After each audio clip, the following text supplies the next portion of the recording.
ఇక్కడ మన గౌరవ ముఖ్యమంత్రి రేవంత్ రెడ్డి ఏం మాట్లాడతానంటే, త్వరలో శుభవార్త, పాలమూరు రంగారెడ్డి ఎత్తిపోతలపై అనుమతుల కోసం కేంద్రం ఏపీతో చర్చలు, మహబూబ్ నగర్ జిల్లాను సస్యశ్యామలం చేసే బాధ్యత నాదే, మౌలిక వసతులు లేకనే ప్రభుత్వ బడుల్లో తగ్గుతున్న విద్యార్థులు, ముఖ్యమంత్రి రేవంత్ రెడ్డి. కొంచెమైనా సిగ్గు శరం ఉంటే ఈ మాట వెనక్కి తీసుకోవాలి. త్వరలోనే శుభవార్తని రేవంత్ రెడ్డి ప్రతి జిల్లాకు వెళ్ళకుండా ఇదే చెప్తాడు, ఎక్కడ సభ పెట్టినా ఇదే చెప్తాడు, త్వరలోనే శుభవార్త, త్వరలోనే శుభవార్త.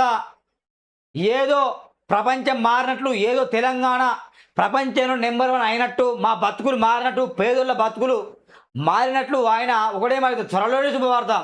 ఆదిలాబాద్ జిల్లాలో సభ పెడతాడు, ఆదిలాబాద్ నాది అంటాడు, వికారాబాద్లో సభ పెడతాడు, వికారాబాద్ నాది అంటాడు, మహబూబ్ నగర్లో సభ పెట్టిండు, మహబూబ్ నగర్ నాది అంటాడు, వరంగల్లో సభ పెడతాడు, వరంగల్ నాది అంటాడు. అన్ని జిల్లాలు నీయా రేవంత్ రెడ్డి, నేను కాదనట్లే. అన్ని జిల్లాల గురించి త్వరలో శుభవార్త అని చెప్తాను. ఏం శుభవార్త ప్రకటిస్తాను? మాకు ఈ శుభవార్తలద్దు, మాకు ఈ దుర్వార్తలద్దు, మాకు ఒకటే వార్త కావాలి. అదేం వార్త అంటే, మా పిల్లలకు ఉద్యోగాలు కావాలి. కాంగ్రెస్ ప్రభుత్వం హామీలు ఇచ్చి వచ్చింది, ప్రమాణం చేస్తున్నాం, డిక్లరేషన్లు, యూత్ డిక్లరేషన్లు, చేవేల డిక్లరేషన్, వరంగల్ డిక్లరేషన్ అని చెప్పేసి 100లకు పైగా హామీలు ఇచ్చిండ్రు. 52 పేజీల ప్రజాఫేస్టో ప్రవేశపెట్టిండ్రు. దాంట్లో ఏమున్నది? ఏటా 2 లక్షల ఉద్యోగాలు ఇస్తానని చెప్పినావు. 2024, 25, 26 అంటే 2.5 సంవత్సరాలు అయిపోయింది. ఈ 2.5 సంవత్సరాలు 4,50,000 ఉద్యోగాలు నువ్వు ఇచ్చినవా రేవంత్ రెడ్డి అని నేను ప్రశ్నిస్తున్నా. ఆ ఉద్యోగాలు ఇవ్వని మూర్ఖునివి, ఆ ఉద్యోగాలు ఇవ్వడం చేతకాని ఏతుల పోషెట్టివి నువ్వా తెలంగాణ ప్రజలకు శుభవార్త చెప్పేది? ఆ శుభవార్త చెప్పు. విద్యార్థులు అల్లాడిపోతాను. ఉస్మానియా, కాకతీయ, ఈ యూనివర్సిటీలో చదువుతున్న విద్యార్థులు, ఆ పరిధిలో చదువుతున్న విద్యార్థులు బీగార్లు అవుతాను, డిగ్రీలు పీజీలు చేసి ఖాళీగా బిచ్చబడుకుంటాను కదా, వాళ్లకు నువ్వు శుభవార్త చెప్పు, ఉద్యోగాలు ఇస్తాను చెప్పు. కేసీఆర్ ప్రకటించిన ఉద్యోగాలకి నువ్వేమో ఎల్బీ స్టేడియంలో కావచ్చు, పెద్ద పెద్ద స్టేడియాల్లో శాలలు కప్పి వాళ్ళకు నియామక పత్రాలు ఇచ్చినావు. నువ్వు అసలు ఉద్యోగాలు ఇవ్వలే తెలంగాణ రాష్ట్రంలో, ఇవ్వలే. ఆ శుభవార్త కావాలి. ఇంటికి ఉద్యోగం ఇస్తానని చెప్పి ఆయన చెప్పిండు, ఆయన ఇవ్వలే. నువ్వు ఏటా 2 లక్షలు చెప్పినా నువ్వు ఇవ్వలే. ఇలాంటి శుభవార్తలు కావాలి. ఇక్కడ ఏమంటాడు? పాలమూరు రంగారెడ్డి ఎత్తిపోతలపై శుభవార్త చెప్తాడ. ఇప్పుడు ప్రాణహిత చేవెళ్ళ విషయంపై కూడా నువ్వు శుభవార్త చెప్తే నువ్వు 2 చెవుల్లో 2 పూలు వేసినావు. అటు మహారాష్ట్రతో ఒప్పందం కుదిరేది ఉంది, కిషన్ రెడ్డి సహకరిస్తలేడు. ఇక్కడ బీజేపీ ఎంపీలు ఎమ్మెల్యేలు సహకరిస్తలేరు. ఏం కిషన్ రెడ్డి తమాషాలు చేస్తున్నావు, నాటకాలు చేస్తున్నావు, దందాలు చేస్తున్నావు అని చెప్పేసి కిషన్ రెడ్డిని బాగా తిట్టి ఆ వార్త 4 రోజుల పాటు హైలైట్ చేసినావు. ఏ మురగలే. గుడ్ గవర్నెన్స్ క్లియర్గా రిపోర్ట్ ఇచ్చింది. కాళేశ్వరంలో అవినీతి జరిగాయి, 2 సంవత్సరాలు ఎలాంటి ప్రాజెక్టులు నిర్మించే అవసరం లేదని గుడ్ గవర్నెన్స్ చెప్పింది.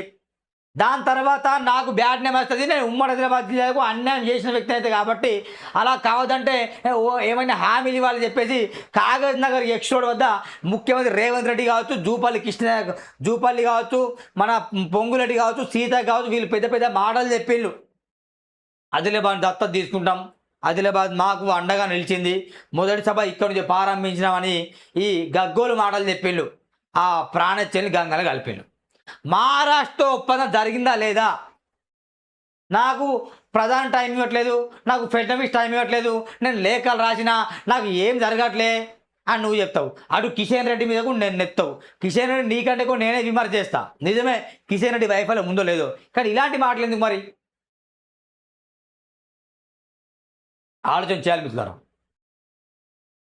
ప్రాణాహిత చేవెళ్ళ కడతామని చెప్పేసి ప్రజల చెవిలో పూలు పెట్టిండు, శుభవార్త చెప్పిండు, చెప్పలే. ఇప్పుడు మళ్ళీ పాలమూరుకి వచ్చిండు ఆయన, ఇక్కడ శుభవార్త. త్వరలో అంటే ఎప్పుడు? ఎలక్షన్ అయినాం కదా, ఎలక్షన్ కోడ్ పడ్డాం కదా. ఎప్పుడు? ముందు జడ్పీ ఎలక్షన్ పెట్టు, సర్పంచ్ ఎలక్షన్ త్వరలో అని చెప్పేసి 2 సంవత్సరాలు పెట్టినాం. ఎంపీ ఎలక్షన్ లేవు, జడ్పీ ఎలక్షన్ లేవు, హైదరాబాద్లో జిహెచ్ఎంసీ ఎలక్షన్ లేవు, ఇవన్నీ లేవు కదా. ఈ త్వరలో అంటున్నావు, ఎప్పుడు వస్తాయి? మళ్ళా నీ ప్రభుత్వం పడిపోయిన తర్వాత వస్తాయా ఎలక్షన్స్? ఇది కూడా మళ్ళీ చెప్తాను. అందుకే నేను ఒకటి చెప్తున్నా, రాజకీయ నాయకులు త్వరలో అని చెప్పే మాటలు అస్సలు నమ్మకండి. అవి త్వరలో కావు. మీ చెవుల్లో మా చెవుల్లో మా అందరి చెవుల్లో పువ్వులు పెట్టడానికి రేవంత్ రెడ్డి ఆడుతున్న మహానాటకం త్వరలో త్వరలో త్వరలో